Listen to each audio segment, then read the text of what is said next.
Hello guys, how's it going? I'm HatCHeTHaZ and welcome to my Let's Play of The Rapture is Here and You'll Be Forcibly Removed from Your Home. But yeah guys, this is a new indie game that I came across on Game Jolt.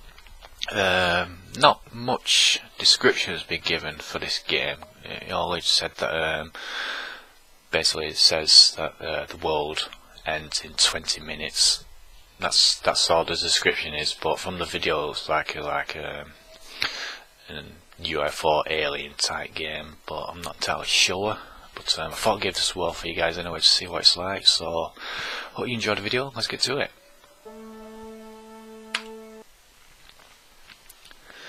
Righto. Oh, hello. It's a UFO.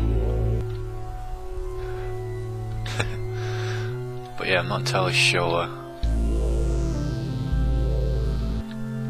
what a basic, well, story for this game is. Boy. But each time you look at that, music kicks in. But yeah, the music sounds pretty cool. I do like the music.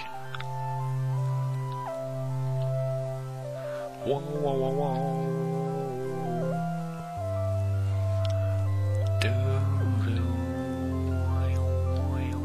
The natural leadership, which with my uncle procured the instruments from the laboratories of Brown University and the Cranston Street Armory and instinctively assumed direction of our venture, was a marvelous commentary on the potential vitality and resilience of a man of 81. Elihu Whipple had lived according to the hygienic laws he had preached as a physician, and but for what happened later would be here in full vigor today. Okie dokie. Well, the voice acting sounds pretty cool. Well, like a narration. Oh yeah, it does sound pretty cool. I think you have to go to each beacon from the looks of it. You can actually zoom in as well, which is pretty cool. And jump run.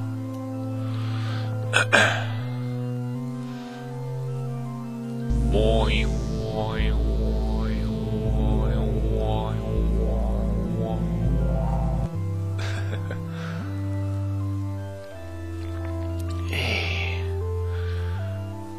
Yeah, the graphics look pretty cool and all, which is run on the Unity engine.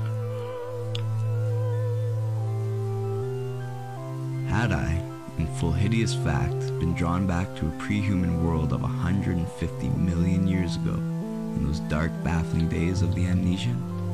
Had my present body been the vehicle of a frightful, alien consciousness from Paleogean gulfs of time? Had I, as the captive mind of those shambling horrors, indeed known that accursed city of stone in its primordial heyday, and wriggled down those familiar corridors in the lonesome shape of my captor? Were those tormenting dreams of more than 20 years ago the offspring of stark, monstrous memories?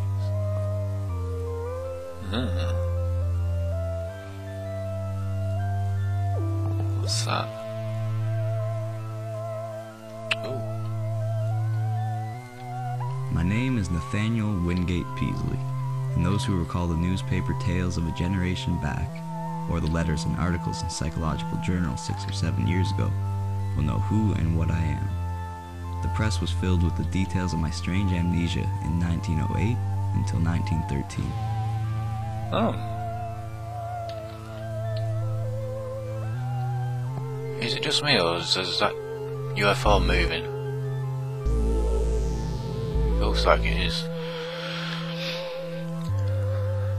It was on Thursday, May 14th, 1908, that the queer amnesia came. The thing was quite sudden, though later I realized that certain brief, glimmering visions of several hours previous, chaotic visions which disturbed me greatly because they are so unprecedented, must have formed premonitory symptoms. My head was aching, and I had a singular feeling, altogether new to me, that someone else was trying to get possession of my thoughts. The collapse occurred around 10:20 a.m. I slumped down unconscious in my chair, in a stupor from which no one could arouse me. nor did my rightful faculties again look out upon the daylight of our normal world for 5 years, 4 months, and 13 days. It is, of course, from others that I've learned what followed. Okay. Well, I think judging from the description, it's 20 minutes until it ends. The world ends. I might have 20 minutes to actually do this game. At 3 a.m., May 15th, my eyes opened and I began to speak. But before long, the doctors in my family were thoroughly frightened by the trend of my expression and language.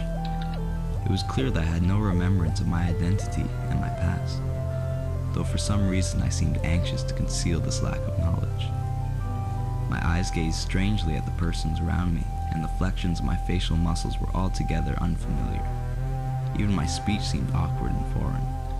I used my vocal organs clumsily and gropingly, and my diction had a curiously stilted quality, as if I had laboriously learned the English language from books.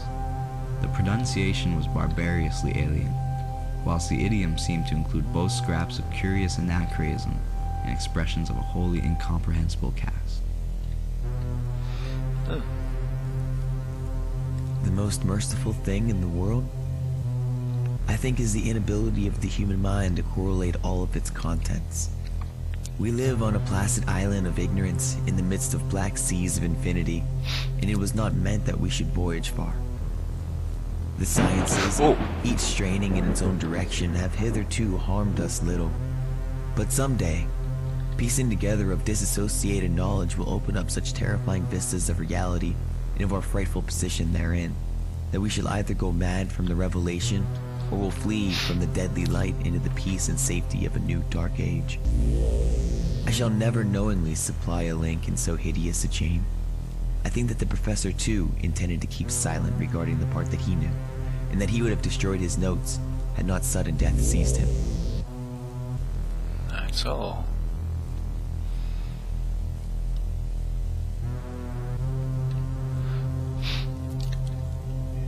But yeah, it does kind of remind me of War of the Worlds. The essence was always the same.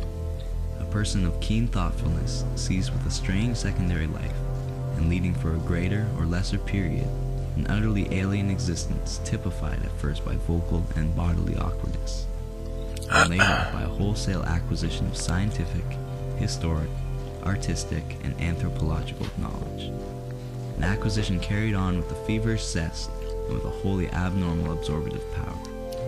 Then a sudden return of the rightful consciousness, intermittently plagued ever after with vague, unplaceable dreams, suggesting fragments of some hideous memory elaborately blotted out. It's quite a huge map, to be honest with you. It really is. But yeah, I'm pretty sure that that's moving.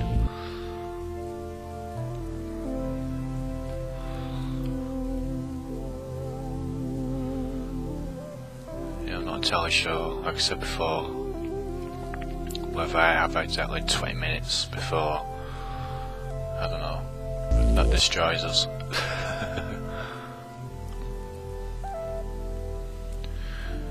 But yeah, I believe you can also get the soundtrack for this as well, so I'll leave a link in the description for that as well. What I heard in my youth about the shunned house was merely that people died there in alarmingly great numbers. That, I was told, was why the original owners had moved out some 20 years after building the place.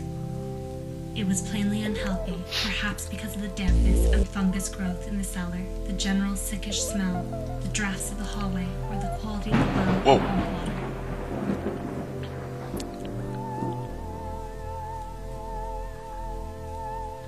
In short, it seemed to my uncle and me that an incontrovertible array of facts pointed to some lingering influence in the shunned house, traceable to one or another of the ill-favoured French settlers of 2 centuries before, and still operative through rare and unknown laws of atomic and electronic motion. That the family had possessed an abnormal affinity for outer circles of entity, dark spheres which for normal folk held only repulsion and terror, their recorded history seemed to prove. Right-o.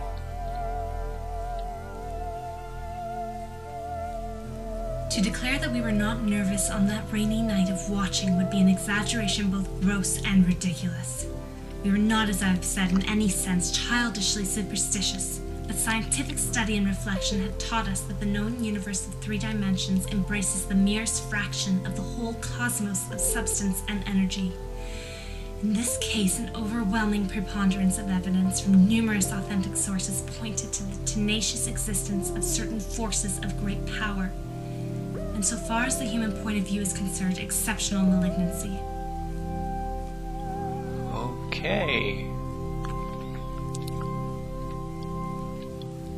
But yeah guys, from the looks of things, each time it like flashes with the lightning. I'm not too sure whether that might be an indication letting you know that maybe 5 minutes have passed or something like that. Could be wrong, but that's what I'm guessing.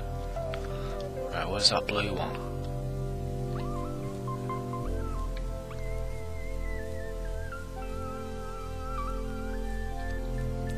Oh, not the yellow one. Ooh.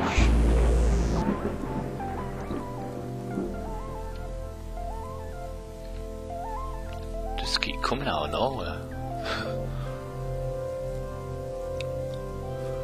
Right, so that's 3. So whether that's 15 minutes, I don't know. That's what I'm guessing.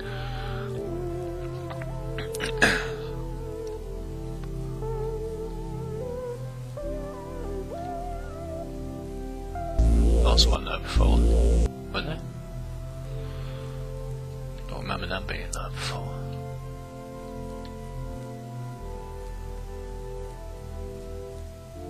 Such a thing was surely not a physical or biochemical impossibility in the light of newer science, which includes the theories of relativity and intra-atomic action. One might easily imagine an alien nucleus of substance or energy, formless or otherwise kept alive by imperceptible or immaterial subtractions from the life force or bodily tissues and fluids of other and more palpably living things into which it penetrates, and with whose fabric it sometimes completely merges itself. Right. It might be actively hostile, or it might be dictated merely by blind motives of self-preservation. In any case, such a monster must of necessity be in our scheme of things an anomaly, and an intruder whose extirpation forms a primary duty, with every man not an enemy to the world's life, health, and sanity. Rachel. What baffled us was our utter ignorance of the aspect in which we might encounter the thing. No sane person had ever seen it, and few had ever felt it definitively. It might be pure energy, a form ethereal and outside the realm of substance. Or it might be partly material, some unknown and unequivocal mass of plasticity, capable of changing at will to nebulous approximations of the solid, liquid, gaseous, or tenuously unparticled states. The anthropomorphic patch of mold on the floor, the form of the yellowish vapor, and the curvature of the tree roots in some of the old tales all argued at least a remote and reminiscent connection with the human shape. But how representative or permanent that similarity might be, none could say with any kind of certainty.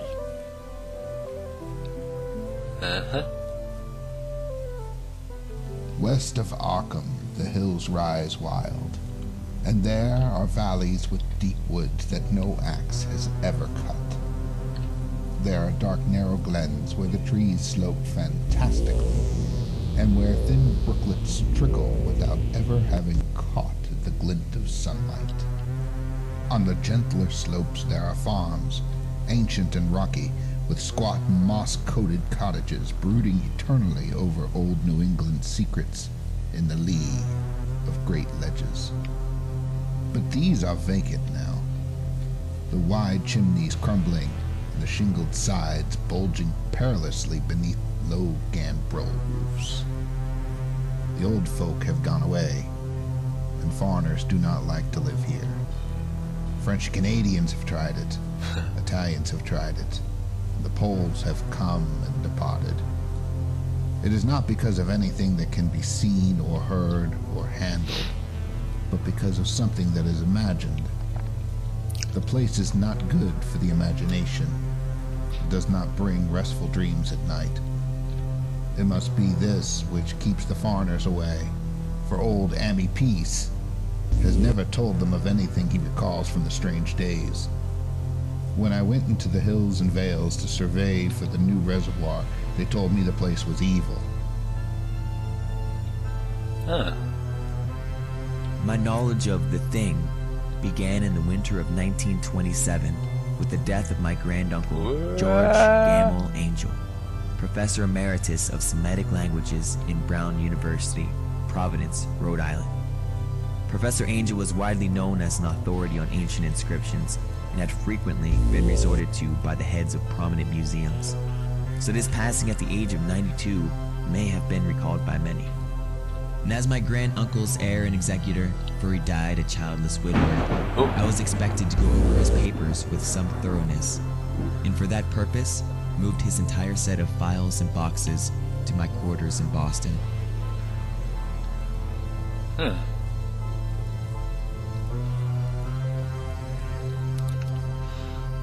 Yeah, these polls are just being, it's very weird. It occurred to us too that our venture was far from safe, for in what strength the thing might appear no one could tell. But we deemed the game worth the hazard and embarked on it alone and unhesitatingly, conscious that the seeking of outside aid would only expose us to ridicule and perhaps defeat our entire purpose. Such was our frame of mind as we talked far into the night, till my uncle's growing drowsiness made me remind him to lie down for his 2 hours' sleep. Okay. He had, he said, floated off from a very ordinary series of dream pictures into a scene whose strangeness was related to nothing he had ever read. It was of this world, and yet not of it. A shadowy geometrical confusion in which could be seen elements of familiar things and most unfamiliar and perturbing combinations. There was a suggestion of queerly disordered pictures superimposed one upon another, an arrangement in which the essentials of time as well as of space seemed dissolved and mixed in a most illogical fashion. In this kaleidoscopic vortex of phantasmal images were occasional snapshots, if one might use the term, of singular clearness but unaccountable heterogeneity. Righto. There's definitely a story to it. But yeah, I can't believe how huge this map is. Hey. Oh, each time it thunders, it's like you're bloody going. Ugh.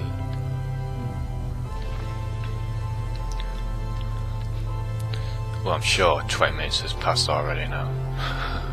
Or beyond that now, probably. So I'm guessing I might have to collect all these. Listen to the full story. See, they changed into blocks now. It's weird. These used to be the rock area. I come now to the crucial and most difficult part of my narrative. All the more difficult because I cannot be quite certain of its reality. At times I feel uncomfortably sure that I was not dreaming or deluded. And it is this feeling, in view of the stupendous implications which the objective truth of my experience would raise, which impels me to make this record. Fucking hell, it's getting huge.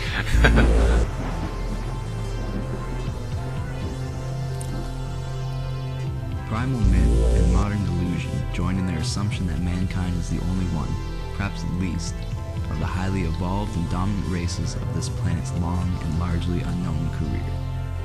Things of inconceivable shape, they implied, had reared towers to the sky and delved into every secret of nature, before the first amphibian forebear of man had crawled out of the hot sea 300 million years ago.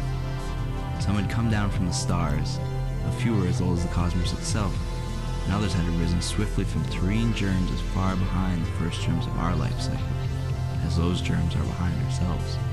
Spans of thousands of millions of years, and linkages to other galaxies and universes, were freely spoken of. Indeed, there is no such thing as time in its humanly accepted sense.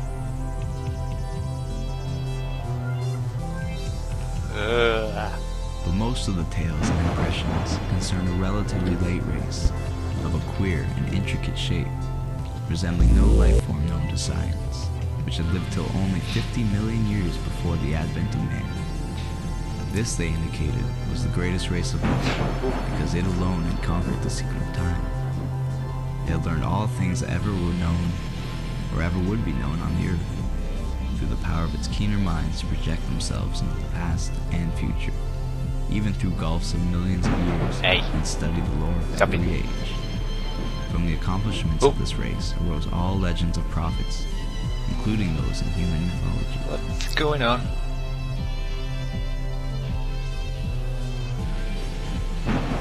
Wait. I felt in my visions a cosmic and abysmal aloneness, with hostility surging from all sides upon some prison where I lay confined. I seemed bound and gagged and taunted by the echoing yells of distant multitudes who thirsted for my blood. My uncle's face came to me with those pleasant associations then in waking hours, and I recalled many futile struggles and attempts to scream. It was not a pleasant sleep, and for a second I was not sorry for the echoing shriek which clove through the barriers of dream and flung me to a sharp and startled awakeness, in which every actual object before my eyes stood out with more than natural clearness and reality. No, I'm not even sure if it's a fucking UFO or what, or just a... I don't know, it's like just something that's gonna squish me.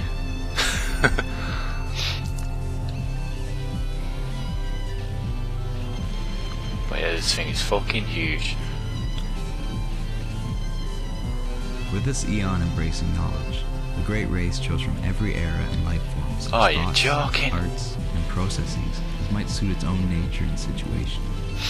Knowledge of the past, secured through a kind of mind casting outside the recognized senses, was harder to glean than knowledge of the future. In the latter case, the course was easier and more material. With suitable mechanical aid, the mind would project itself forward in time, feeling its dim, extrasensory way until it approached the desired period. Then, after preliminary trials, it would seize on the best discoverable representative of the highest of the life members. It would enter the organism's brain and set up therein its own vibrations, while the displaced mind would strike back to the period of the displacer, remaining in the latter's body till a reverse process was set up. The projected mind, in the body of the organism of the future, would then pose as a member of the race whose outward form it wore, learning as quickly as possible all that could be learned from the chosen age and its massed information and techniques. Meanwhile, the displaced mind, thrown back to the displacer's agent. Whoa.